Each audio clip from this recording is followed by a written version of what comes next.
हमारी गाड़ी के अंदर जो आप वोल्टमीटर पढ़ रहे हो अभी, उसके अंदर मैंने आपको बताया कि रोटर का क्या काम है, स्टेटस का क्या काम है, फिर इसके जाके आगे रेक्टिफायर प्लेट का क्या काम है और वोल्टेज रेगुलेटर का काम क्या है। बराबर, जैसे कि मैंने आपको यहाँ पर सारे पुर्जे के नाम तो बता दिए, अब सारी चीज़ का नाम पता चल गया, याद रहेगा।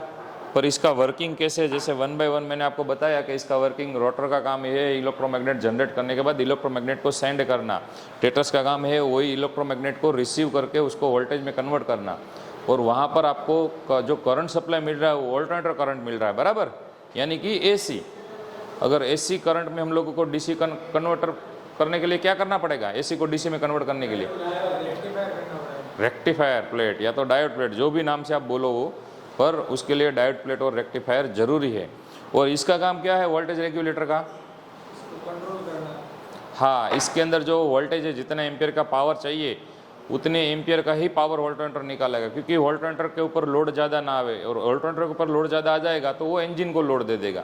तो हमारी जो फ्यूल एफिशिएंसी के लिए जो एनर्जी हम पैदा कर रहे हैं, गति शक्ति, उस गति शक्ति का हम नाश कर रहे हैं वोल्टमीटर की तरफ से। बराबर हो, वोल्टमीटर चलाकर। और हम लोगों को आज लग्जरियस सुविधा चाहिए व्हीकल के अंदर, इसलिए ये सब ज़रूरी है। तो आपको एसी चलानी है तो वहाँ पर भी वोल्टमीटर का बड़ा रोल है, और उसके बाद बैटरी व्हीकल के अंदर है उसको चार्ज भी करनी पड़ती है, तो उसके लिए भी वोल्टमीटर का बड़ा रोल है। और बाकी जो इलेक्ट्रिक कंपोनेंट है, टोटल हेडलाइट, टेल लाइट, सबको चलाने के लिए जो भी विद्युत की ज़रूरत पड़ेगी वो सारा वोल्टमीटर प्रोवाइड करेगा व्हीकल को।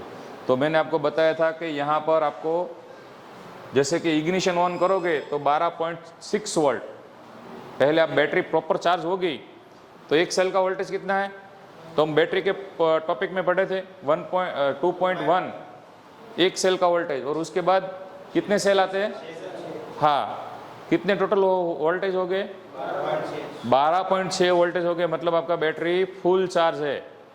समझ में आया बात।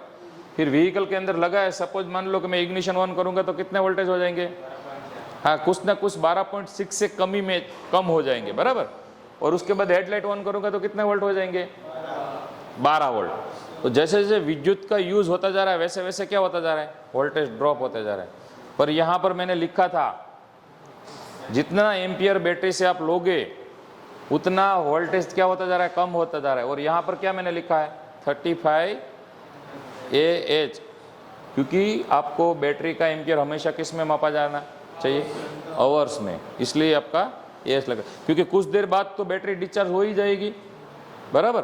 तो इसको चार्ज करने के लिए, उसको मेंटेन रखने के लिए हम लोगों के अंदर व्हीकल के अंदर वोल्टमीटर लगता है।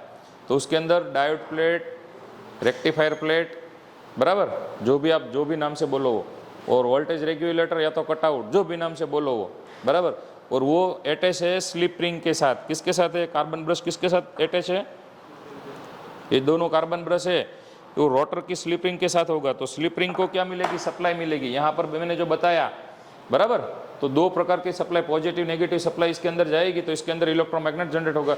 और उनके पास गति है, गति है तो क्या है, इलेक्ट्रोमैग्नेट को सेंड कर रहा है, और सेंड करने के बाद रिसीव कौन कर रहा है, स्टेटस। देखिए दोस्तों, आपको मेरा जो पढ़ाने का तरीका है वो कैसा लगा कमेंट में बताइए। आप समझ पाए कि नहीं, मैंने जो वोल्टमीटर समझाया वो मेरे स्टूडेंट तो समझ ही रहे, लेकिन आपसे थोड़ी राय मांगता हूँ। और आपको इस तरह की ट्रेनिंग लेनी है तो जस्ट ऑटो ज्वाइन कीजिए और आप इमीडिएटली आ जाइए, क्योंकि अभी समय है अपडेट होने का, और अपडेट होना ही पड़ेगा, क्योंकि आज के व्हीकल में बहुत सारी टेक्नोलॉजी में चेंजिंग आ रहा है, और इलेक्ट्रिक और वायरिंग बढ़ रहा है व्हीकल के अंदर। तो वायरिंग की ट्रेनिंग लीजिए और जस्ट ऑटो ज्वाइन कीजिए। Thank you.